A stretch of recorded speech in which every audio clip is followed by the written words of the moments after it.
Page 32 continued. Questions and answers. Question 1. Write a note on the theme of the play, quote, A Midsummer Night's Dream, unquote, stop. The theme of the play, as common in Shakespeare's comedy, is love consummated in marriage.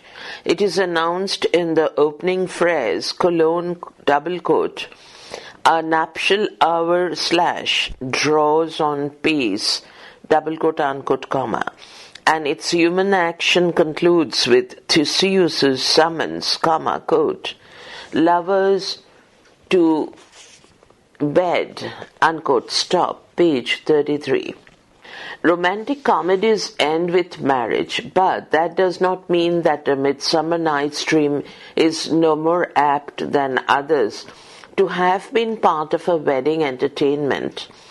Among Shakespeare's, only one conducting with the masque, masque, of Hymen, Hyman, is at all suitable. Comparison with the rest simply brings out what E.K. Chambers called the, quote, hymeneal, Hymanal, unquote, character of the dream. Even as in As You Like It, J.R. Brown has shown, quote, love's order, unquote. A Midsummer Night's Dream, this theme is realized. There is the eternal love triangle with two young men loving the same woman, and then they both begin to love another woman who was earlier despised by both of them. The course of true love never runs smooth, and this is stressed in the play symbolically by the application of love juice, which is a symbol of inexplicitly the uncertainty and perversity associated with the course of human love. In the Greek legends from which Theseus and Hippolyta are taken, the former is a demigod and the latter an Amazon. But in Shakespeare's play, they are normal human beings who have a romantic past connecting them with Oberon and Titania. It is the marriage of Theseus and Hippolyta that is the central episode, round which the other episodes revolve. Oberon has come from the farthest steep of India only to supervise the marriage of Theseus and Hippolyta and to give their bed joy and prosperity. Titania has had her affair with Theseus. Oberon, the king of fairies, failing to persuade Queen Titania to part with her, quote, changeling boy, unquote, decided to punish her and sent Puck to find a flower called love in idleness. The juice of this flower, when dropped upon sleeping eyelids, will make either man or woman dote upon the next living object seen. The juice was squeezed by the fairy king on the eyelids of the sleeping Titania and was also squeezed on the eyes of the sleeping Lysander through mistake by Puck, when Oberon had asked Puck to anoint the hostile eyes of Demetrius so that the latter might love Helena again. Here begins the confusion which is chief entertaining aspect of the play. Lysander wakes up to find Helena near him and immediately falls deeply in love with her, which she takes to be an insulting joke. Hermia, when she meets Lysander again, discovers the transformation in him. Thus, as one incident follows another, we find Hermia and Helena quarreling with each other. Demetrius, in the meanwhile, had his eyes moistened with the love juice by Oberon, and forgetting his antipathy towards Helena, only a short while back starts loving her. Helena, till now eschewed by him, is unable to understand the change and treats it as mockery. Lysander and Demetrius, both bent upon winning Helena's love, under the influence of love juice, challenge each other to a duel. The situation is saved from an ultimate tragedy by another application of magic by Oberon, who anoints Lysander's eyes once more, but this time with Dian's bud, which has property of removing all confusions from the mind of the person. Para. Titania, in the meantime, falls in love with Bottom, with the ass's head whom she sees on waking up. Oberon takes advantage of her infatuation for this assy monster and taunts her into handing over the changeling boy to him after she had been relieved of the influence of love juice. Para. Thus, mistakes and confusions are used in the comedy to maintain suspense and to produce laughter. Indeed, A Midsummer Night's Dream is the forerunner of Shakespeare's comedies, which are based on love and laughter. Laughter is created by mistaken identities, disguises the cross purposes. Here in the play, love juice is the means to lead to mistakes and confusions, and Dian's bud, removes the confusions and makes the play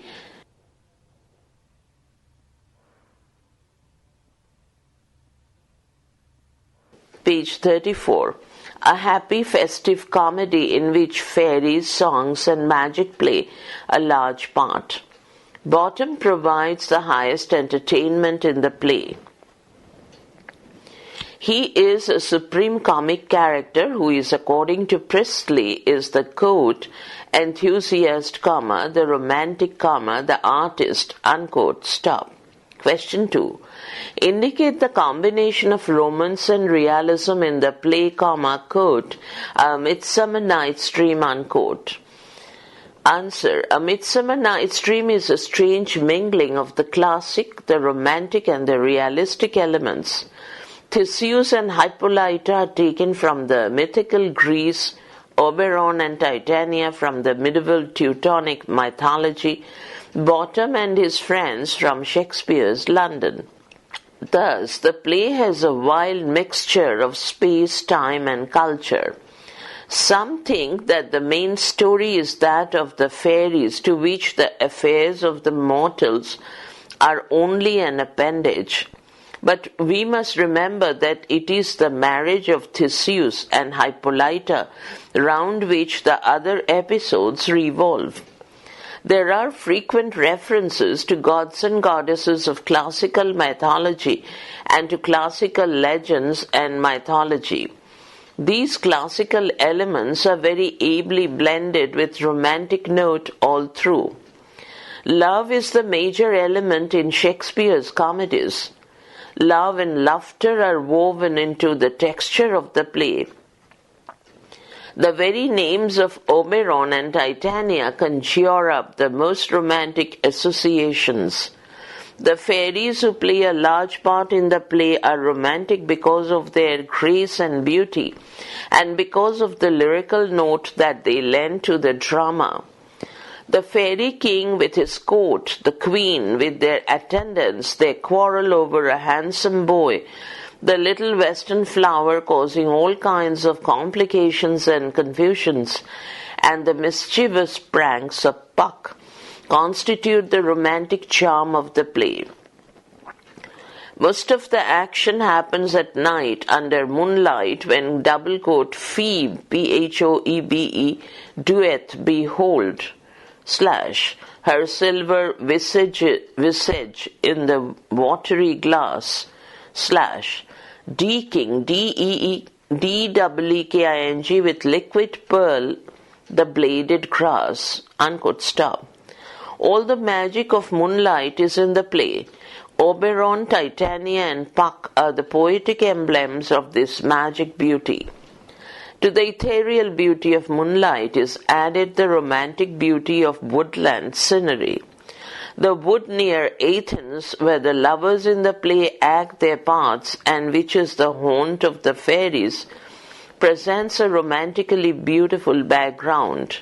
Quote, line 1. Where the wild thyme blows, line 2. Where oxlips and the nodding violet grows, line 3. Quite over canopied with luscious woodbine, line 4. With sweet musk-rose and with eglantine, unquote. Para, quote. The fields sparkle with dewdrops, liquid pearl, cologne. The woods are lighted with the fiery glowworm's eyes, stop, double quote, unquote. This land of enchantment is the area where inexplicability of human love is enacted through love juice, a symbol.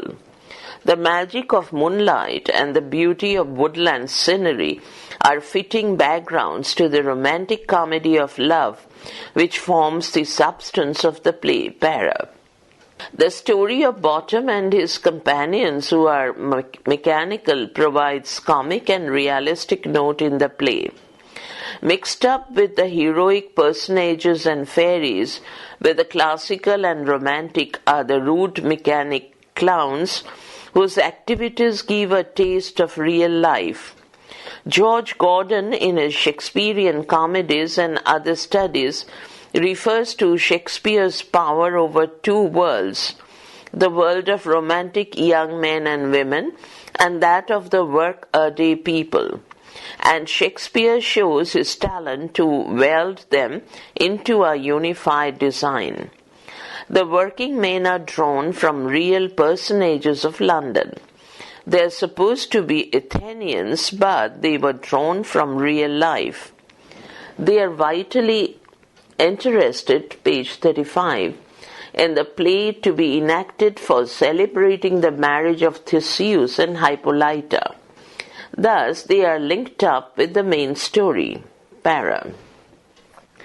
Bottom and his fellows belong to the average humanity, with common joys and sorrows, loves and hatreds.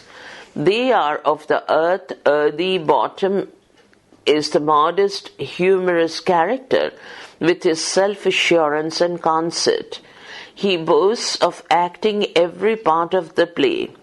His translation into Ass's Head and his transfer to Elfland does not disturb his self-composure. He can adapt himself to every situation.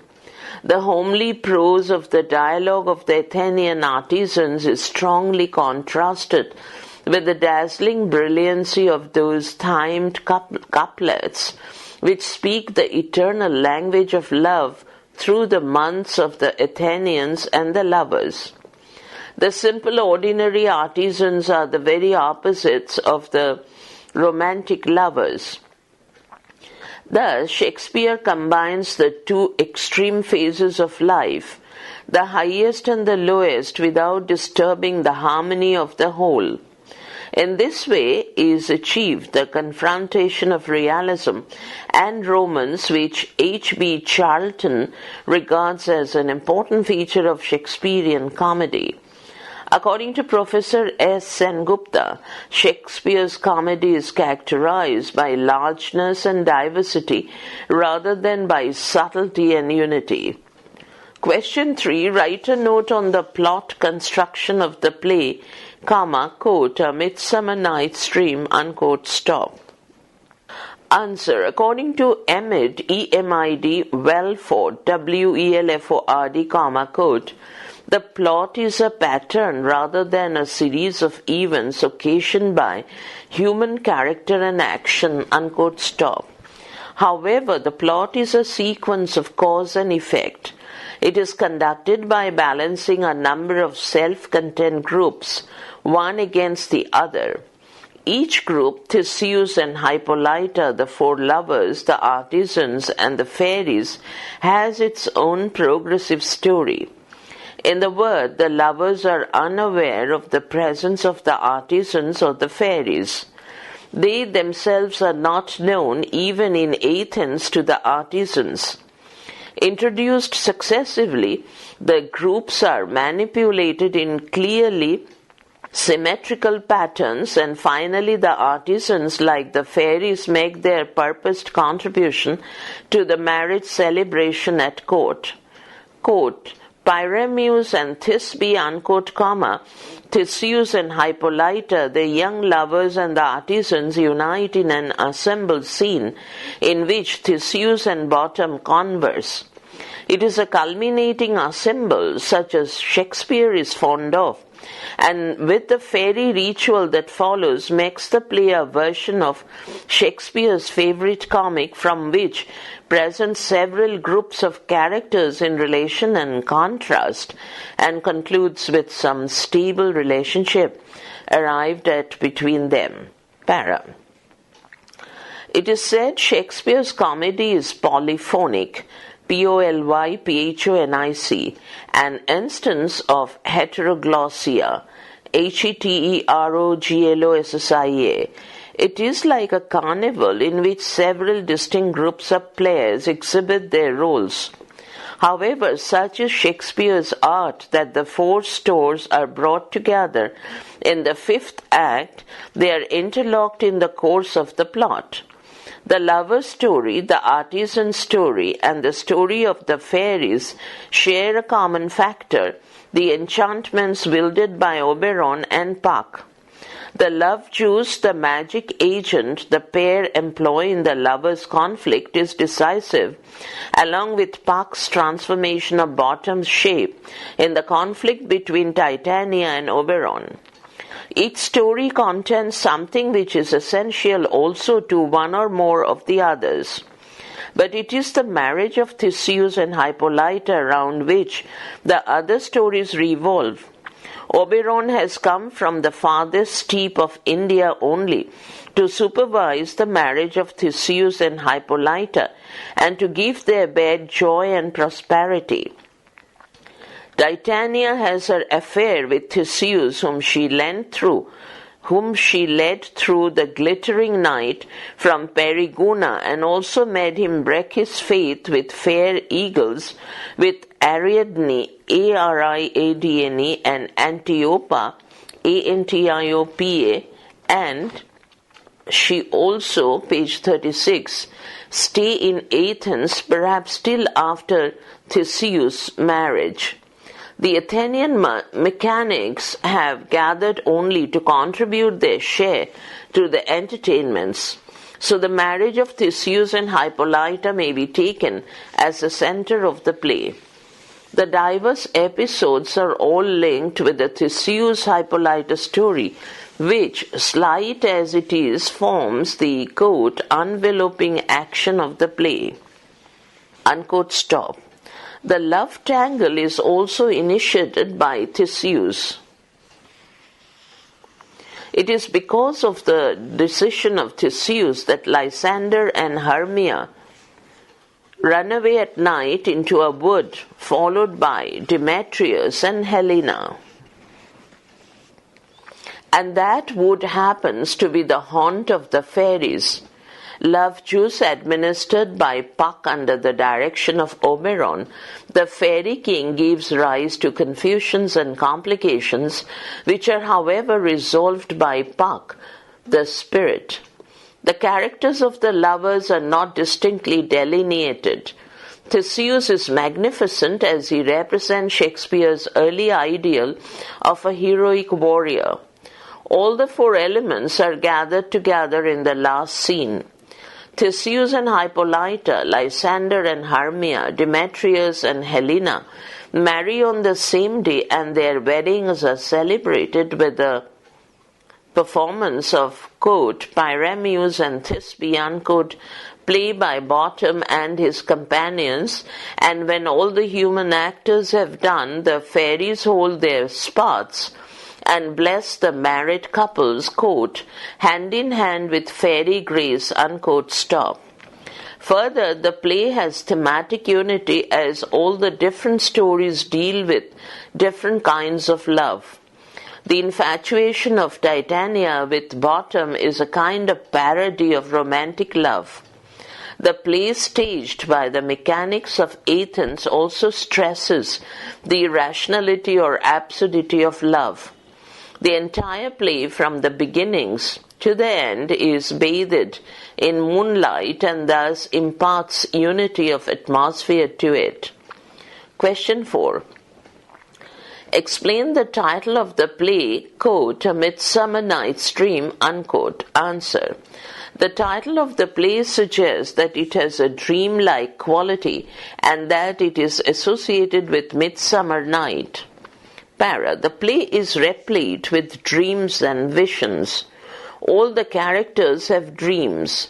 The lovers, wakened by the horns of Theseus and hunters, find it difficult to distinguish between the world in which they now find themselves and the bewildering world of the woodland and its mystery from which they have just emerged. Demetrius says, quote, Are you sure, that we are awake, ? It seems to me, that yet we sleep, we dream, unquote, para.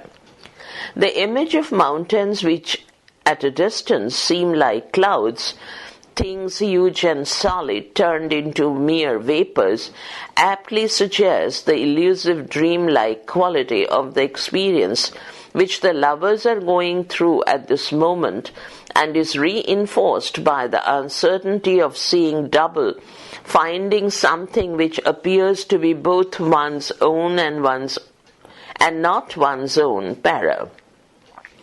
Shakespeare has made it clear through numerous passages that A Midsummer Night's Dream is not a comedy to be judged by the laws of dramatic art. It is a medley of dream songs, lyrics, and enchantments. In the epilogue, Puck asks his audience to think, quote, line 1, that you have but slumbersed here. Line 2, while these visions did appear, line 3, and thy weak and idle theme, line 4, no more yielding but a dream, line 5, gentles, do not reprehend, unquote, para. The actions of the principal characters during the greater part of the play are performed under the influence of illusions and enchantment. Titania, on being released from the spell that was laid upon her, exclaims, quote, What vision have I seen, unquote, Lysander, Hermia, page 37. Lysander, Hermia, Helena, and Demetrius relate their dreams to the Duke and the Duchess, and Theseus regards them as antique fables and fairy toys.